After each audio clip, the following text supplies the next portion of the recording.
this gap of $7 billion is one that has to be addressed through structural means. And it is one that we believe can be addressed not only by increasing taxes on the wealthiest, whether it be New Yorkers who are making $1 million or more a year or the most profitable corporations, but also by reorienting the city's relationship to the state.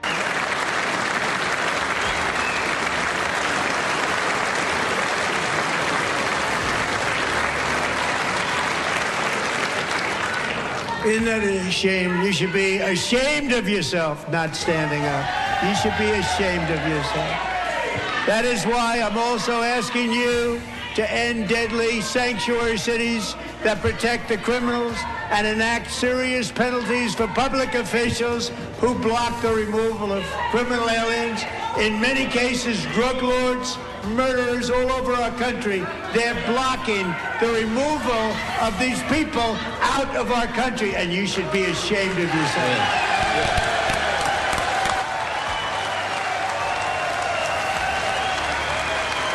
Bulan Ramadan membawa keberkahan untuk para muslim di Amerika Serikat.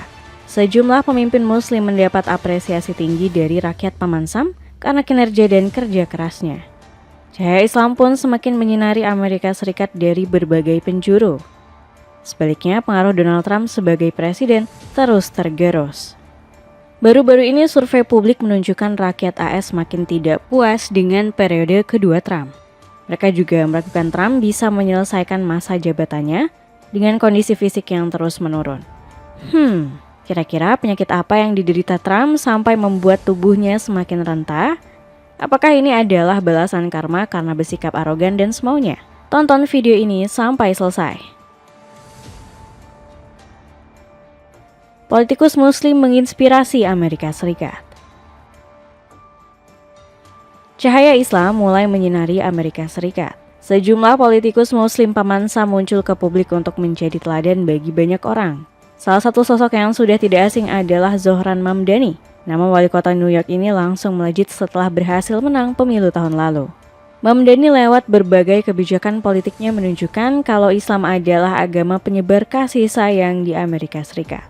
Dengan kemunculan Mamdani, stigma buruk orang-orang AS yang mencurigai Islam sekarang bisa mulai berkurang. Salah satu kebijakan publik Mamdani yang disorot adalah pajak 1% untuk para miliarder ternama di New York. Lebih hebatnya lagi, Mamdani sudah mengatur sasaran targetnya dengan baik. Hanya orang-orang dengan penghasilan di atas $1 juta AS per tahun yang terkena kewajiban tersebut. Dilansir dari CNBC, jumlah miliarder New York naik 2 kali lipat dari data 2010. Andrew, great to see you guys have had some great discussions this morning, all about the question of wealth flight. Will the wealthy stay or go?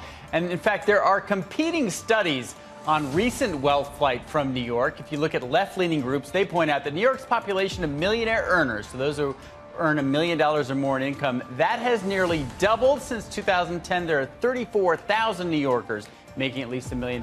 Konsep kebijakan ini mirip dengan zakat dalam Islam. Setiap muslim diwajibkan menyisihkan 2,5% dari hartanya untuk membantu sesama yang membutuhkan. Sementara di kebijakan Mamdani, jika ada CEO perusahaan ternama di AS punya kekayaan 100 triliun rupiah, maka ia wajib membayar pajak 1 triliun rupiah per tahun.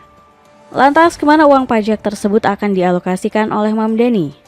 Di sini letak perbedaan kebijakan publik yang lahir dari pemikiran seorang pemimpin muslim dan non-muslim. Mamdani menggunakan uang pajak itu untuk membangun rumah bagi kaum duafa di New York. Data mencatat ada sekitar 158.000 lebih warga New York yang tidak punya rumah alias homeless. Dan para gelandangan ini menjadi salah satu penyebab dari tingginya angka kriminalitas di New York. Bayangkan jika kebijakan Mamdani tepat sasaran dan dieksekusi dengan matang. Ada berapa banyak tunawisma dan kaum duafa di kota ini yang bisa ditolong. Bahkan per Februari 2026, Mamdani mengusulkan agar besaran pajak ditingkatkan. Pajak 1% untuk orang kaya akan dinaikkan menjadi 2%. Saya percaya individu terkaya dan perusahaan paling menguntungkan harus berkontribusi sedikit lebih banyak agar semua orang dapat menjalani kehidupan yang bermartabat. Itulah mengapa bersamaan dengan menaikkan pajak perusahaan, saya meminta kenaikan pajak penghasilan pribadi sebesar 2% untuk warga New York yang paling kaya, kata Mamdani. Dengan begini, orang terkaya di New York tidak akan sibuk memperkaya dirinya, sementara orang miskin dan para tunawisma akan lebih sejahtera serta punya kesempatan hidup yang lebih baik. Andai saja kebijakan yang dilakukan oleh Mamdani ini bisa diadopsi oleh para pejabat Indonesia, orang-orang kaya yang tajir melintir bakal tidak bisa seenaknya menimbun kekayaan. Selain itu, Mamdani juga ingin membuat kebijakan pro wong cilik seperti layanan bus gratis di seluruh kota, toko-toko kelontong dengan harga barang-barang yang murah, dan program perumahan terjangkau. Kedekatan Mamdani dengan warga New York juga semakin terasa. Baru-baru ini penduduk kota dibuat terpesona dengan momen Mamdani sahur bareng dengan petugas kepolisian New York.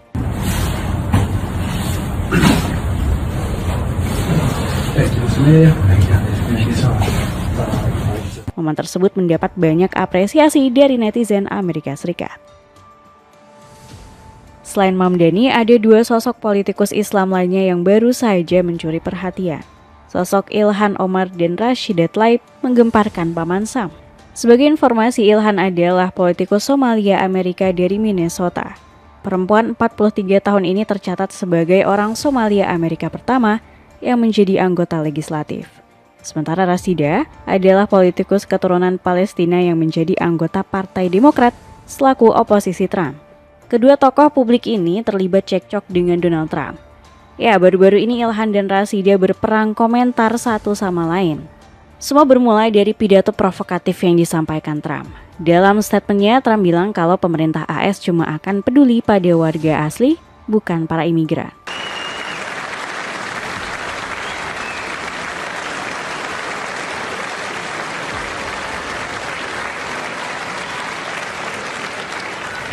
Isn't that a shame? You should be ashamed of yourself. Di dalam ruangan tersebut hampir semua orang bertepuk tangan untuk Trump, kecuali Ilhan Omar dan Rashida Tlaib. Mereka berdiri sembari berteriak mengecam omongan ngawur Trump. You should be ashamed of yourself. Stand up and show your support. The first duty of the American government is to protect American citizens, not illegal aliens.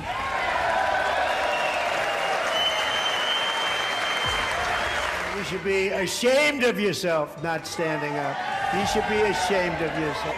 That is why I'm also asking you to end deadly sanctuary cities that protect the criminals and enact serious penalties for public officials who block the removal of criminal aliens. In many cases, drug lords, murderers all over our country, they're blocking the removal of these people out of our country, and you should be ashamed of yourself. Keduanya menuduh Trump telah memutarbalikkan fakta tentang imigran. Kejahatan mulut Trump semakin tak terbendung karena mengolok negara asli Ilhan. Dalam lanjutan pidatonya, Trump menyebut orang-orang Somalia identik dengan perompak atau bajak laut. Pendapat ini dianggap sangat ofensif dan merendahkan oleh Ilhan. We'll balance our budget. The Somali pirates who ransacked Minnesota remind us that there are large parts of the world where bribery, corruption, and lawlessness are the norm, not the exception. Importing these cultures through unrestricted immigration and open borders brings those problems right here to the USA, and it is the American people who pay the price. Bahkan perempuan berambut pirang di samping Ilhan sampai menenangkannya agar tak semakin tersakiti. Anehnya, tindakan Trump yang rasis ini justru didukung oleh para tangan kanannya. Sejumlah politikus yang dikenal sebagai bawahan Trump malah semakin berani mengolok-olok Ilhan dan Rashida. J.D. Vance yang dikenal sebagai wakil presiden AS mengolok-olok kedua perempuan muslim tersebut dengan gestur banyak bicara. I've got a seat unlike any other, and the President of the United States, first of all, the whole time the President's given a speech, I was amazed at his self-control because I would not have had it if I was up there with the microphone, because these two women, far-left Democrats, Rashida Tlaib and Ilhan Omar, they're sitting next to each other and they're talking loudly the entire time, okay? So there's a point at which I almost look over at him and go like this. Kemudian ada Karoline Leavitt, sosok sekretaris Gedung Putih. Dalam unggahannya di sosial media X, Leavitt memprovokasi orang-orang untuk mengusir imigran muslim dari tanah AS. Gara-gara dikompori oleh para tangan kanannya, Trump makin ngawur menekan Ilhan dan Rashida. Sang presiden mengancam akan mendeportasi keduanya dari AS. Ketika orang-orang dapat berperilaku seperti itu dan mengetahui bahwa mereka adalah politisi bengkok dan korup yang sangat buruk bagi negara kita harus memulangkan mereka secepat mungkin. Tulis Trump dalam unggahannya dikutip Middle East Monitor. Meskipun Trump menuntut deportasi secara hukum, kedua wanita tersebut tidak memenuhi syarat untuk dipulangkan ke negara leluhur mereka. Ilhan memang lahir di Somalia, namun ia telah menjadi warga negara AS selama hampir 3 dekade. Sementara Rashida merupakan warga Amerika keturunan Palestina yang lahir di Detroit, Michigan, sehingga ia merupakan warga negara AS seumur hidup. Sepatu tempur dari Lido ini lagi diskon sampai 100 ribuan. Cek linknya di bawah ini. Donald Trump semakin dibenci warga Amerika. Saat para politikus Muslim Amerika Serikat menuai pujian, Donald Trump justru mendapat respon sebaliknya. Makin kesini, publik AS justru makin tidak percaya pada sosok Trump. Dari survei yang dilakukan oleh Reuters, 61% warga AS setuju kalau Trump makin tua makin ngawur. Rakyat Paman Sam khawatir dengan kemampuan mental Presiden Donald Trump selama memimpin negara tersebut. Survei Reuters Ipsos menunjukkan sebanyak 61 warga AS sepakat Trump jadi tak menentu seiring bertambahnya usia. Bahkan dalam survei ini Trump juga diragukan oleh anggota partainya sendiri, yakni Republik. Sekitar 30% responden Republik sepakat dengan sentimen tersebut. Demikian dikutip CNN. Maknanya Trump sudah kehilangan marwahnya sebagai presiden sekaligus politikus penting di Partai Republik. Trump adalah anggota Republik dan diusung partai ini ketika mencalonkan diri menjadi presiden pada 2024 lalu. Selain itu, data survei membuktikan warga AS sekarang meyakini Trump semakin bodoh. Terjadi penurunan persentase warga AS yang setuju Trump punya otak tajam dan mampu menghadapi tantangan. Angka tersebut turun dari 54% dari 2023 jadi 45% saat ini. Rakyat Amerika Serikat bahkan yakin umur Trump sudah tidak akan lama lagi. Sekitar 56% responden menganggap Trump tak punya ketajaman mental, dan 51% menilai dia tak memiliki kesehatan fisik yang dibutuhkan untuk melayani secara efektif. Dalam beberapa penampilan publik, Trump terlihat mengantuk saat rapat, bahkan tangan membiru hingga tersandung.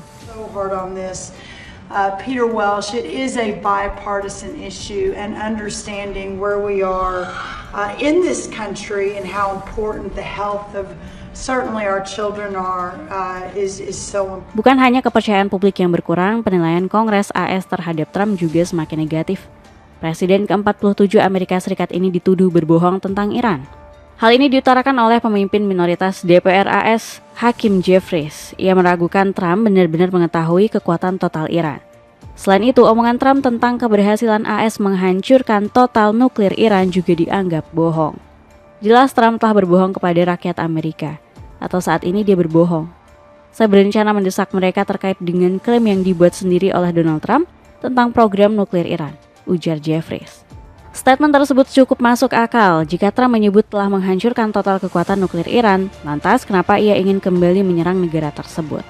Mengapa Trump menyuruh Pentagon mengerahkan 2 kapal induk terbesar di dunia, USS Abraham Lincoln dan USS Gerald R. Ford, untuk mengepung Iran di Laut Mediterania? Jika ini bukan kepentingan Amerika Serikat, lantas kepada siapa Trump menjalankan mandat? Beli celana panjang slim fit buat kerja kantoran yang lagi diskon 50% pakai link di bawah ini.